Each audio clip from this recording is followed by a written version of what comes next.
I'm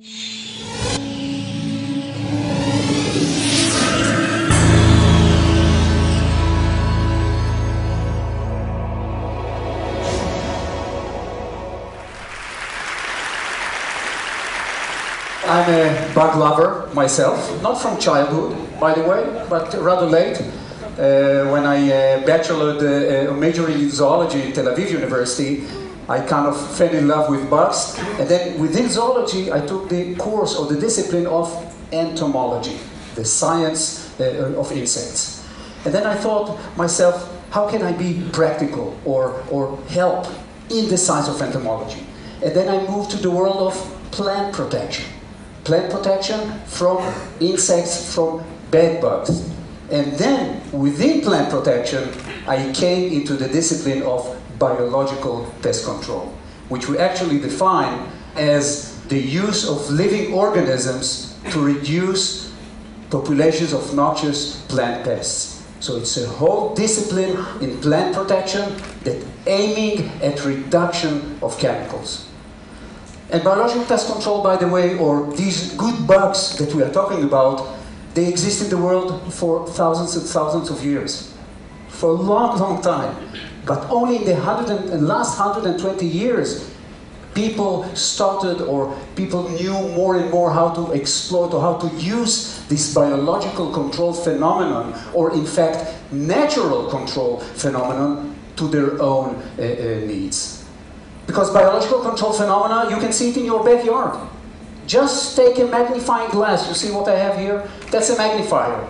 Times 10. Yeah? Times 10. You just open it, you just twist leaves, and you see a whole new world of minute insects or little spiders of 1 millimeter, 1.5, 2 millimeters long, and you can distinguish between the good ones and the bad ones. So this phenomenon of natural control exists literally everywhere. Here in front of this building, I'm sure. Just have a look at the plants. So it's everywhere, and we need to know how to exploit it.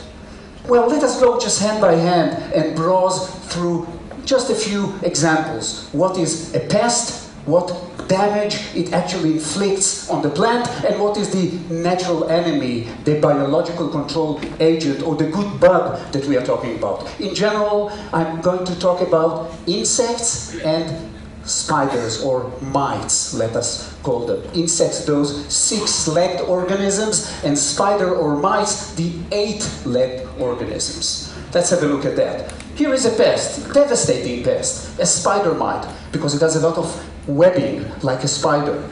You see the mother in between, and 2 daughters probably on the left and right, and a single egg on the right-hand side. And then you see what kind of damage it can inflict. On your right-hand side, you can see a cucumber leaf, and in the middle, cotton leaf, and on the left, a tomato leaf with these little stippling. They can literally turn from green to white because of the sucking, piercing mouth parts of those spiders. But here comes nature that provides us with a good spider. This is a predatory mite, just as small as the spider mite, by the way. 1 millimeter, 2 millimeter long, not more than that. Running quickly, hunting, chasing the spider mites. And here you can see this lady in action. On your left-hand side, just pierces, sucks the body fluids on the left-hand side of the pest mite, and after 5 minutes, this is what you see.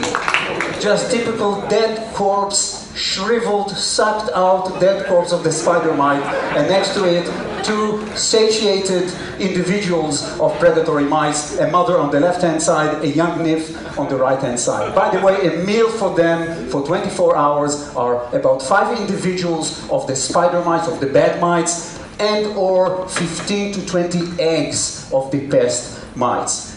By the way, they are hungry, always. And there is another example, aphids. By the way, it's springtime now in Israel. When temperature rises sharply, you can see those bad ones, those aphids, all over the plants. In your hibiscus, in your lantana, on the young, fresh foliage of the spring flush, so-called. By the way, with aphids, you have only females, like Amazons. Females giving rise to females, giving rise to other females. No males at all. Parthenogenesis, what's so-called. And they are very happy with that, apparently. And here you can see the damage. Those aphids secrete some sticky, sugary liquid called honeydew. And this just clogs the upper parts of the plant. Here you see a typical cucumber leaf that turned actually from green to black because of a black fungus, sooty mold, which is covering it.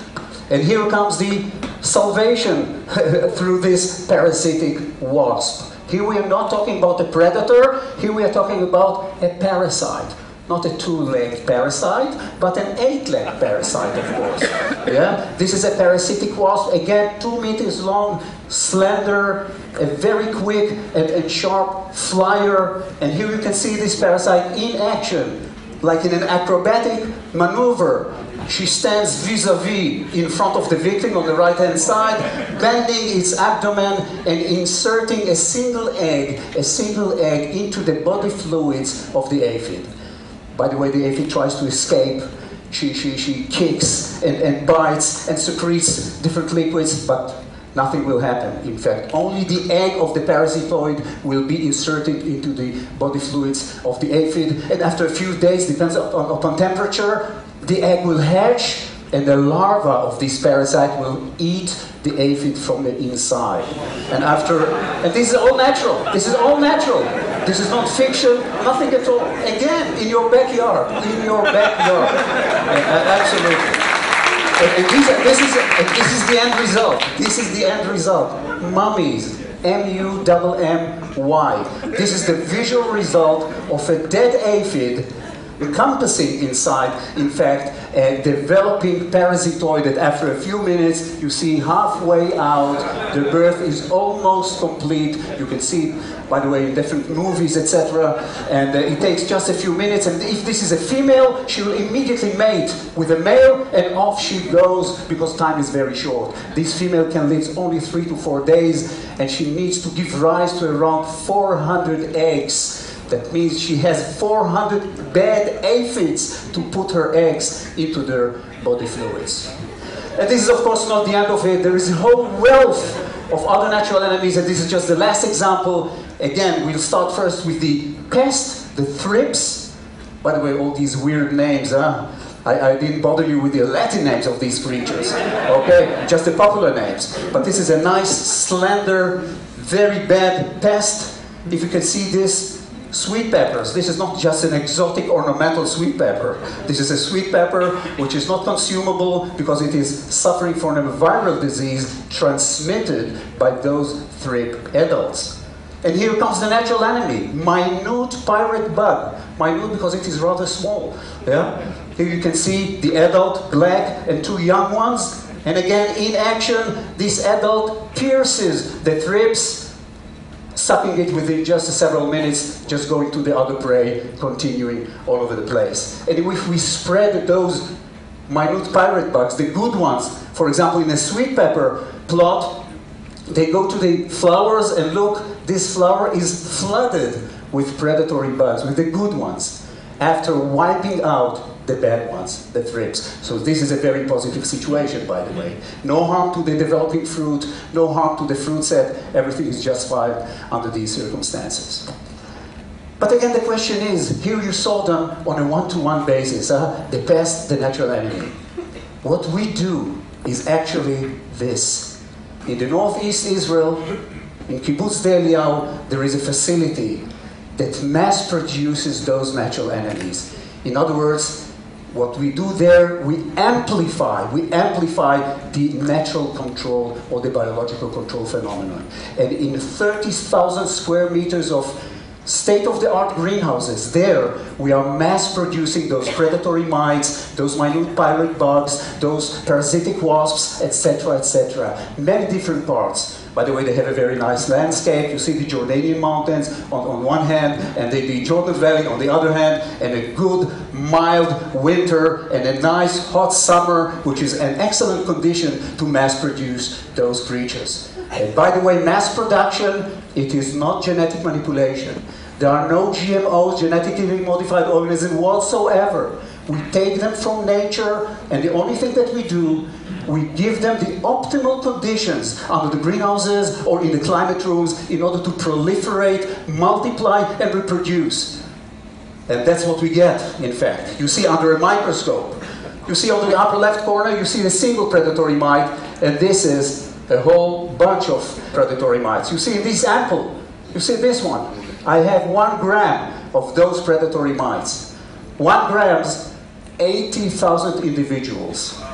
80,000 individuals are good enough to control 1 acre, 4,000 square meters of a strawberry plot against spider mites for the whole season of almost 1 year.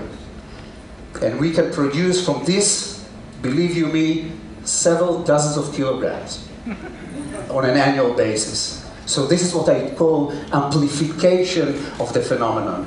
And no, we do not disrupt the balance. On the contrary, because we bring it to agricultural plot where the balance was already disrupted by the chemicals. Here we come with those natural enemies in order to reverse a little bit the wheel and to bring more natural balance to the agricultural plot by reducing those chemicals. That's the whole idea. And what is the impact? In this table, you can actually see what is an impact of a successful biological control by good bugs. For example, in Israel, where we employ more than 1,000 hectares, 10,000 dunams in Israeli terms of biological pest control in sweet pepper under protection, 75% of the pesticides were actually reduced. And in the Israeli strawberries, even more. 80% of the pesticide, especially those aimed against pest mites in strawberries. So the impact is very strong. And there goes the question, especially if you ask growers, agriculturists, why biological control? Why good bugs? By the way, the number of answers you get equals to the number of people you ask. But if we go, for example, to this place, southeast Israel, the Arava Valley, along the Great Rift Valley, where the really top-notch, the pearl of the Israeli agriculture is located, especially under greenhouse conditions or under screenhouse conditions. If you drive all the way to Eilat, you see this, just in the middle of the desert. And if you zoom in, you can definitely watch this. Grandparents with their grandchildren distribute the natural enemies, the good bugs, instead of wearing special clothes and gas masks and apply chemicals. So safety with respect to the application, this is number 1 answer that we get from growers, why biological control? Number 2, many growers are in fact petrified from the idea of resistance, that the pests will become resistant to the chemicals. Just in our case, that bacteria become resistant to antibiotics. It's the same, and it can happen very quickly. Fortunately, in the biological control or in the natural control, resistance is extremely rare. It hardly happens, because this is evolution. This is the natural issue. Unlike resistance, which happens in the case of chemicals. And thirdly, public demand. Public demand, the more the public demands reduction of chemicals, more growers become aware of the fact they should, wherever they can and wherever possible, replace the chemical control with biological control. Even here, there is another grower, you see, very interested in the bugs, the bad ones and the good ones, wearing this magnifier already on her head, just walking safely in her crop. Finally, I want to get actually to my vision, or in fact to my dream. Because you see, this is the reality. Have a look at the gap. If we take the overall turnover of the biocontrol industry worldwide, is $250 million. And look at the overall pesticide industry in all the crops throughout the world. I think it's times 100 or something like that, 25 billion. So there's a huge gap to bridge. So actually, how can we do it?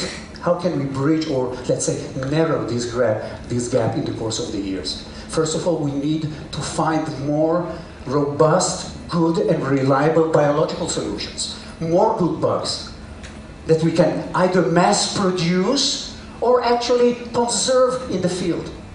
Secondly, to create even more intensive and strict public demand to reduction of chemicals in the agriculture of fresh produce. And thirdly, also to increase awareness by the growers to the potential of this industry. And this gap really narrows, step by step, it does narrow. So I think my last slide is, all we are saying, we can actually sing it, give nature a chance. So I'm saying it on behalf of all the biocontrol practitioners and implementers in Israel and abroad. Really give nature a chance. Thank you.